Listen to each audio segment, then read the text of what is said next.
You gotta get that. I can't stop. Oh.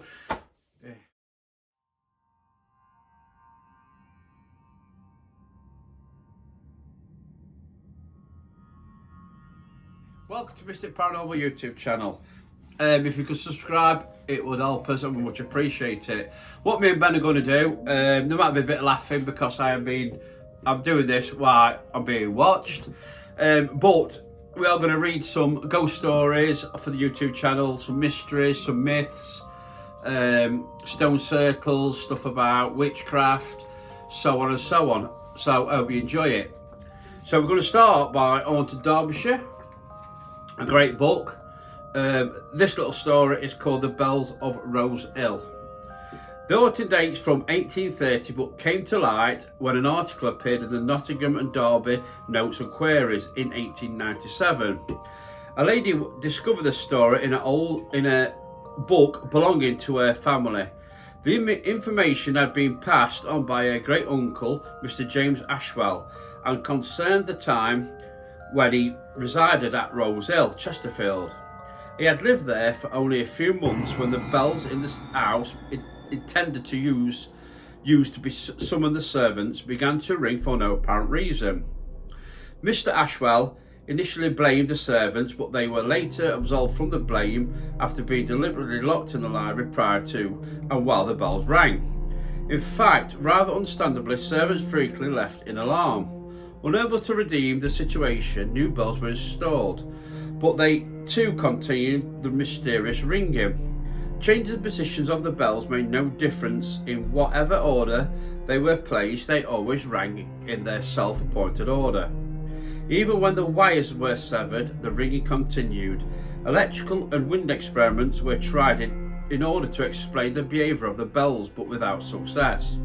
All the bells were hung well out of human reach, and despite through investigation there was no evidence of tampering. The phantom campanology, if I pronounce that wrong I do apologise, continued for 18 months and was never solved. This kind of haunting has all the hallmarkings of a poltergeist activity. Channels of unseen energy that are able to move small objects, create sounds and smells. Some poltergeist outbursts act almost like psychic temper tantrums. A teenage child or a person in an odd state of mind, depression, emotional outbursts and fits of temper. Within a location that has a powerful energy field, it is usually found to be at the root of the problem. And as the state of mind changes, the problem usually ceases. Although the magnificent house was pulled down in the 1930s, its name still lives on in the area, which is now the site of the Chesterfield Town Hall. What caused the bells to ring is still a mystery, but if the staff at the town hall hear bells ringing and it's not the telephone, beware. So I didn't even know that house was on the site of the old town hall. That's something I've learned. So I'm going to read one more for you. This is the Oxton Hall ghost. Oxton is now best known for its 210-acre reservoir that nestles in the Amber Valley, yet the area was first mentioned, pronounce that right for once, I'm shocked, mentioned in the Domesday Book when it was held by the Derncourt family in the 14th century. It passed to the Revel family and remained there with them until 1727. When the last male heir died, through marriage it passed to the Turbot family, whose continuous occupation lasted 246 years.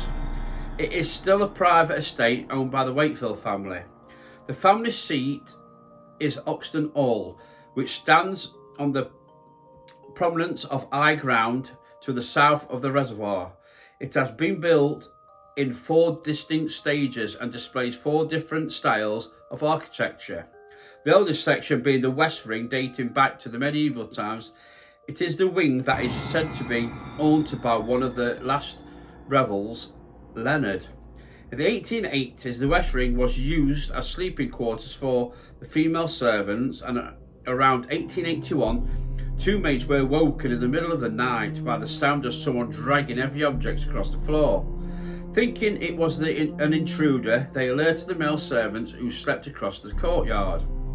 A search was made in the house, but no one was discovered. The shouts of hysterical females to the men servants could have disturbed the intruder, yet this was discounted, despite the fact that the doors between the west wing and the rest of the house were always locked by W.G. Tobert at night, were found unlocked. Everyone was questioned, yet no member of the household had touched them. Many years later, Don Lees, the Oxton estate gatekeeper, stayed at the hall while his family were away, and he not only heard the ghost, he also saw it. The story that circulated was that this unaccountable disturbance was the ghost of Leonard Revel, who had been hanged in 1723 for the murder of his servant in the west wing of the Oxton Hall. Is the ghostly sound the reenactment of this foul deed of Leonard Revel? Drags the corpse of the servant across the floor. Who knows? Right, I'm going to pass on to Ben, who's going to read a couple of stories for you. Hope you enjoyed that, and we'll carry on. Tissington Hall.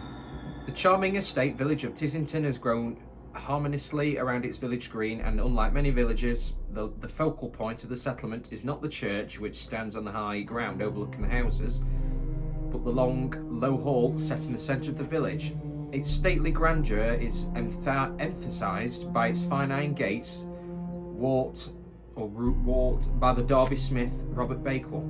Tissington is mentioned as Tissington in the Domesday Book, in the possession of Henry de Ferrers.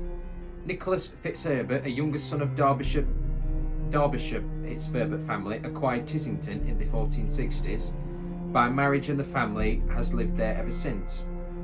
The present hall was built by Francis Fitzherbert around 1609, with later additions and major changes in 1900.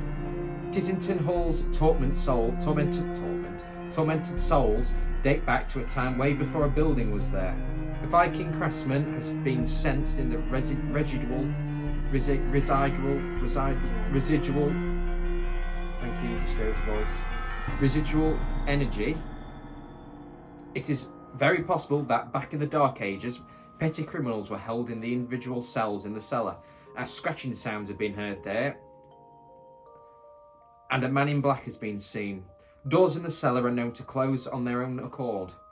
The handsome dining room was previously a kitchen and is haunted by the spirits of a man and woman, possibly man and daughter or husband and wife, who date from the Civil War period. There's a lot of laughter, but the gentleman is very authoritative. According to mediums, his name is William Fitzherbert, and he feels he should be there. During the Civil War, the Fitzherberts supported the Royalist cause, and the family were lucky to escape the destruction of their home by the parliamentarian troops under Cromwell. But possibly the most poignant, I can never say that word, poignant spirit is believed, the most powerful spirit is believed to be that of Wilhelmina, who died here in a fire in 1862. She accidentally set fire to the bedclothes, her nightgown went up in flames, she ran around demented with pain. Eventually her sister doused the flames and put out the fire, but Wilhelmina was dreadfully burnt. The fire happened on 20th of August, but she lingered on in most excruciating pain until 15th of September. Her anger is so strong she now haunts the building. Most activity in the bedroom, but her footsteps are being heard in the upstairs corridor, where raps, taps, sighs and humming noises, plus the occasional wail have also been heard. When engineers were called in recently to do a survey, they filmed video footage, and on the section of film taken in what has become known as the haunted bedroom, the image of a full-length portrait was seen falling to the floor. There was no such painting in the room at the time. Very spooky. Next one is called Dr. Stokes' house. Dr. Stokes' house. New Square has perhaps changed less than most areas of Chesterfield over the years. On its northern side is a building previously known as Salisbury Hall and later the Manor House. It was once occupied by a ladies' seminary run by Miss Topey, and during the early years of the 19th century it was the home of Dr. Stokes, described as a worthy and eminent botanist. Yeah. It was during this time that his wife saw a small child in the corridor, and thinking it was some infant that had wandered in off the street, she reached out to take the tiny hand and was horrified when her hand went straight through the ethereal body. Another occupant heard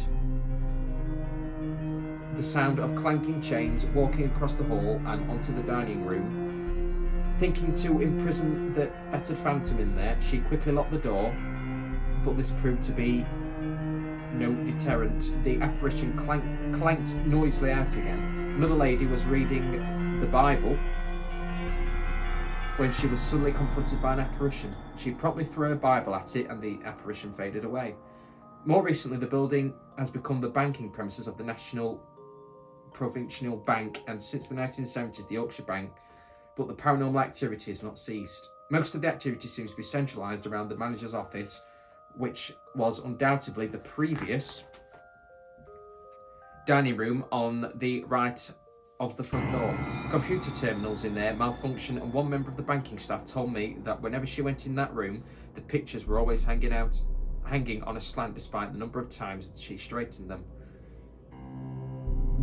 Was this a playful ghost? The building was completely refurbished and reopened on 17th of May 1999, and the room previously used by the manager was allocated to be used to house the mechanics of the mini bank.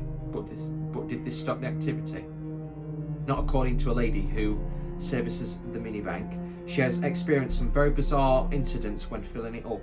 All the members of staff and customers have seen the queue dividers in the main banking hall move despite no one being near. So next time you're in the square, don't be surprised if you are nudged by an impatient ghost.